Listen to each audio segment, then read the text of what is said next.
So on the journal, does anybody know what a acid usually starts with?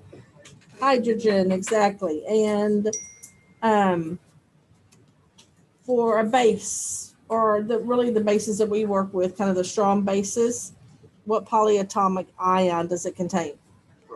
Hydroxide, exactly. Your OH, hydroxide. So y'all have three quizzes this week starting tomorrow. Tomorrow you'll have nomenclature quiz, which we've already done the acid nomenclature before, but we're going to go back over it. And then you'll have one on Thursday over conjugates and Friday over pH and POH calculations.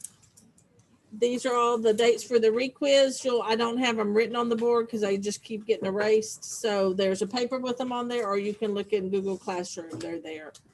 Remember, if you're going to retest, you have to do corrections first, and then you have to do your retest. So make sure you look at my tutorial times and make that decision.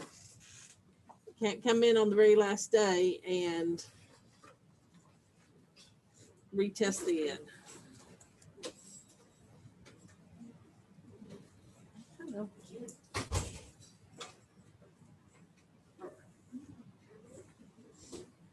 All right, so with all that being said, let's start our notes.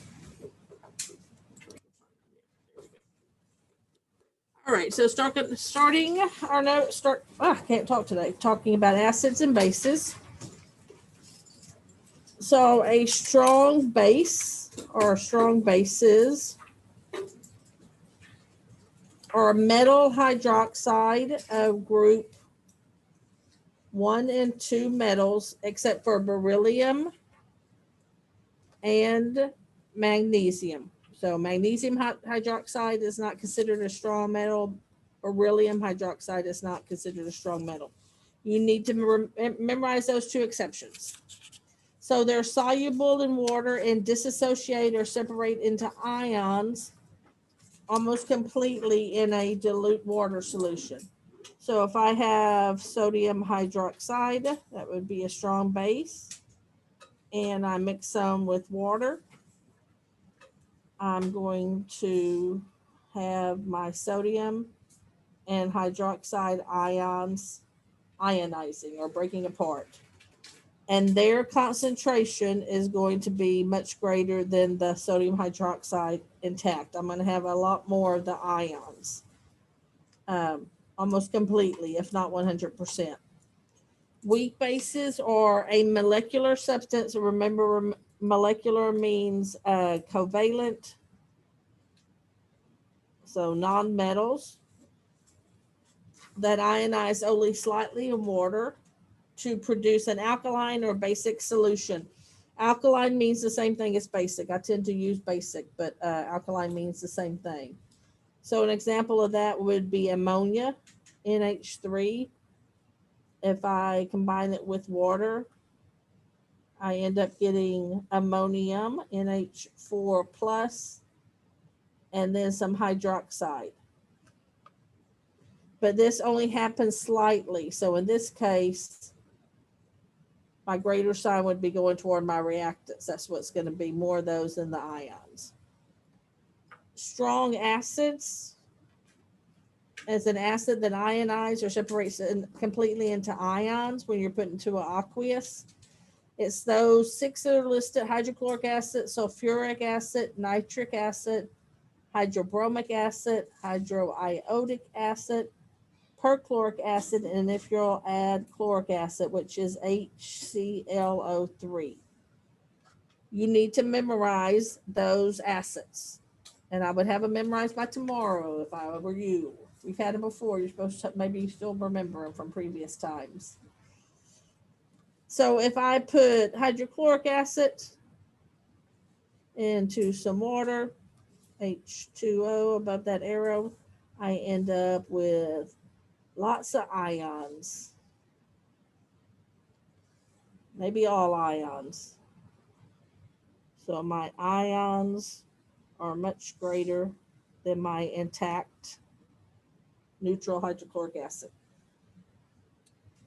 And weak acids or any acid that's not listed there. So that means it's going to ionize only slightly when you have it in a dilute water solution. So anything not listed there would be considered a weak acid. So hydrofluoric acid, if I put it with some water, I'll get a few ions, but I'll have much more of the neutral HF of the intact compound. So that would be a weak electrolyte. My strong bases, my strong acids give me a strong electrolyte. My weak bases and weak acids give me a weak electrolyte. There's still some ions, but not that many. We're going to skip the little naming part for a minute because that's actually what you're going to end up doing your practice on. So we're going to go down to the bottom. Just talk about some basic characteristics of acids and bases. Acids start with a hydrogen. They have a sour taste. Think of a lemon. Litmus paper turns red. pH paper will register 1 through 6. Phenolphthalein will stay clear. Litmus paper, pH paper, and phenolphthalein, they're all indicators, so they change color, in this case with a change in pH. Acids just feel like water. They react with metals to produce hydrogen gas. You would see bubbles. That would be a single replacement reaction. And if I took a piece of magnesium and put it in some hydrochloric acid, the magnesium would kick the hydrogen off. And that's why I would have hydrogen gas and bubbles. They are electrolytes,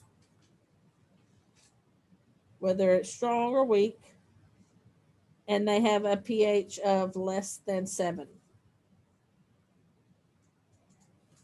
If you remember from junior high, I know y'all done work on the pH scale, and I think some in biology. pH scale goes 0 through 14. 7 is considered neutral. Less than 7, we have acidic. And greater than 7, we have our bases.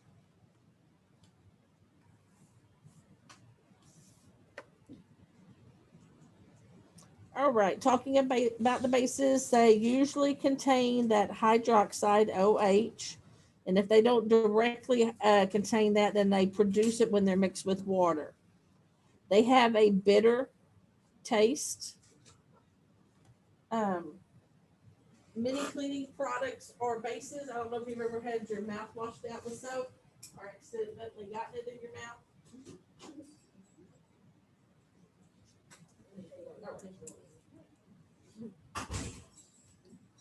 But if you've ever accidentally got soap in your mouth, it has a bitter taste. It's a base. Litmus paper will turn blue. pH paper will register 8 through 14. And phenolphthalein will go from clear to pink. They feel slippery, just like soap does and other cleaning products. They are also electrolytes. And their pH is greater than 7.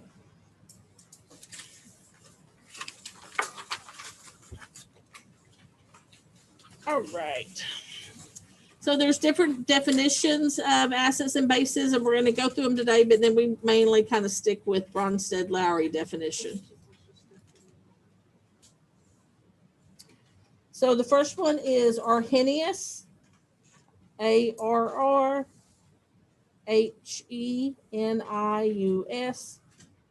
They're the strictest definition. And Arrhenius acid produces a hydrogen ion, which is your H plus. And that's also called an hydronium ion when it's written as H3O plus. Those are interchangeable when you talk about acids and bases. And Arrhenius base produces a hydroxide, an OH, hydroxide ion, which is your OH -1. So if we look at that, if I take hydrochloric acid, put it in some water, I'm going to end up getting hydronium and the chloride ion. That hydrochloric acid donated its hydrogen to the water, and that's where we got the hydronium ion. And when you have H3O plus in solution, then that's an acidic solution. And the more you have of it, the more acidic it is. If we take something like sodium hydroxide and we put it in water, it's going to cause those sodium and hydroxide ions. They'll ionize. And if I have hydroxide in solution, then it's basic, or it's a base. pH would measure below 7. And the more I have, the lower the pH would get. The one that we'll be working with the most is called Bronsted Lowry. Oh, it's not me.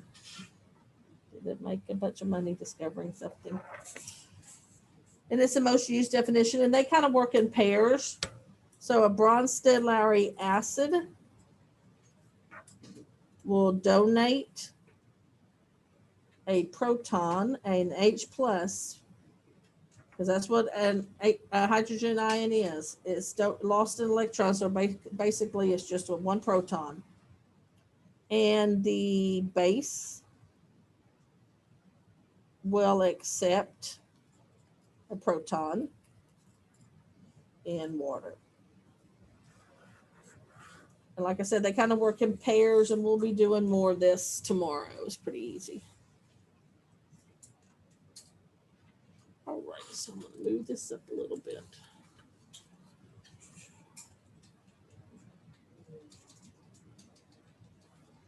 So if I have HClO4 plus H2O, if I combine those, I end up with H3O plus ClO4 minus. So this would be my acid, because if you notice, it went from HClO4 to just ClO4. So it's the one that donated a hydrogen or a proton to the water. So the water would be my base.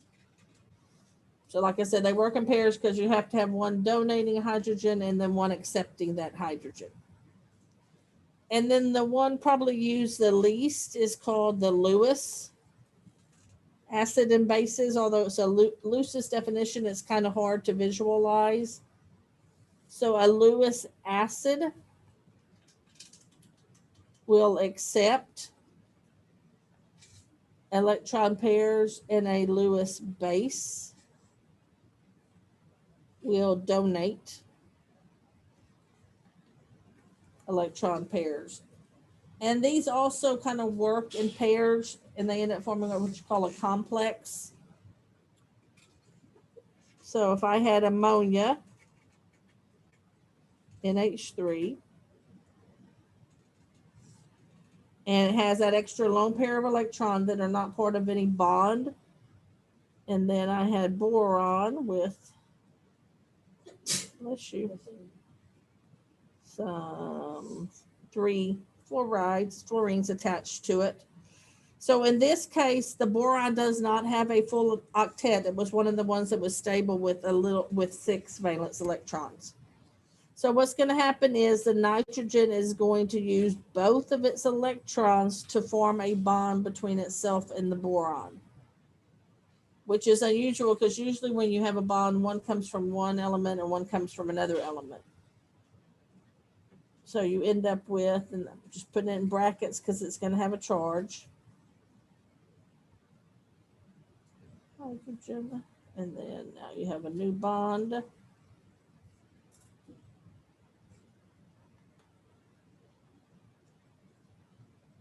With a -1 charge. And this is called Lewis acid base complex.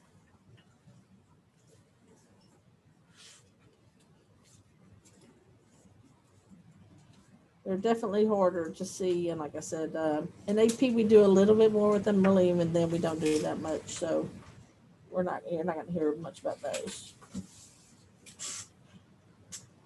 All right, so let's go back to our first page and refresh your memory on writing formulas and naming acids and bases, because I know everybody loves,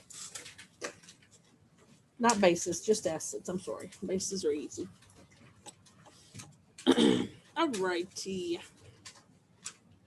So if you remember, there are two kinds of acids, and they are named two different ways.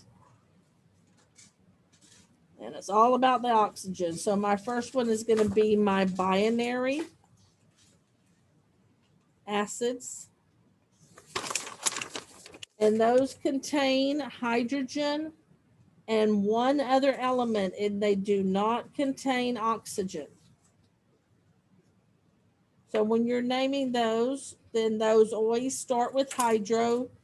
Then you would have the root of your element, and then they end in ic. And then since they're acids, you have to put the word acid on all those. If it starts with hydro, it has to have that ic ending. So when you're doing binary acids on your ion sheet, you're looking at hydrogen when it's combined with some of these single ions at the top. Those are going to make up your binary acids. So for instance, HCl, if I look at that, I see that hydrogen, so it's an acid and it's combined with only one other element, the chloride ion. So to name it, I would use prefix hydro. Root for chloride would be chlor, and then ends in ic. If I start it in hydro, I have to end it in ic, and then acid. Our second type is our oxy acids. So that's when hydrogen is combined with a polyatomic ion that has oxygen. Oxy has to have oxygen. And then these names then are based on the polyatomic ion. There is no hydro with these, no hydro prefix. So when you're working with oxyacids, you should be hydrogen, and all these polyatomics down here is what you're dealing with if you're looking for your oxyacids. So if I have H2SO4, then I would notice it's a hydrogen. So it has to be an acid. And then once I did that, I'm interested in what the hydrogen's attached to. SO4 is a polyatomic ion with the oxygen. So it's not going to be a binary. So then I would look at my SO4, which is sulfate. Remember, the root is 8 becomes ic. So this would be sulfuric or sulfic acid.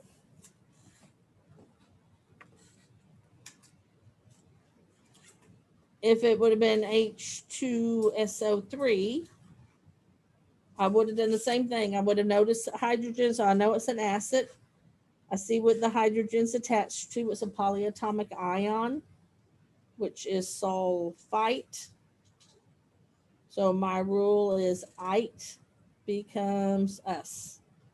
So this would be sulfurous or sulfus acid. Y'all remember that a little bit? All right. So what I don't really have a good example on here, so let's look at your practice. Just reminding you that it's like an ionic compound. Your hydrogens, which are plus ones, your total positive one has to be equal to your total positives have to be equal to your total negatives. Let's see this. Yes, this is the side I want. All right, so here, if it's nitric acid, it doesn't start with hydro, so that tells me it's an oxyacid.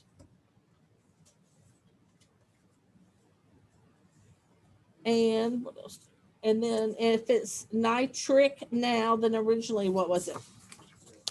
Nitrate. which if you look up your nitrate, it is NO3 minus 1. So remember, when you write the formula, look at your negative charge on your anion and make that positive, and that would become the subscript for your hydrogen.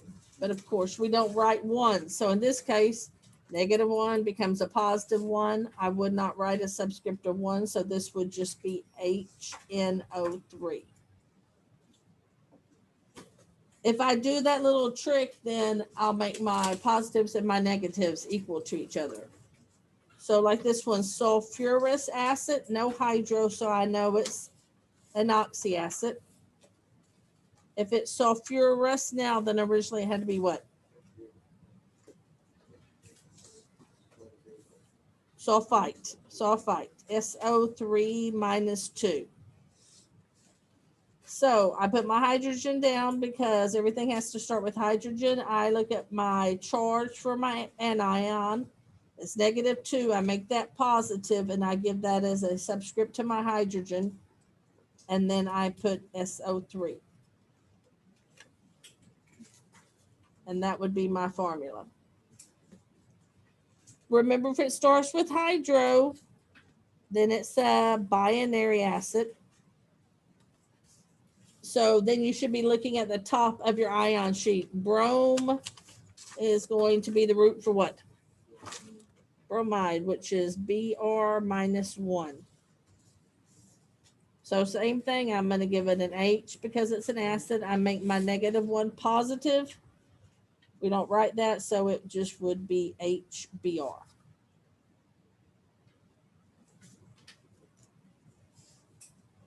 Anybody have any questions over those particular ones, or writing the formulas, or going the other way?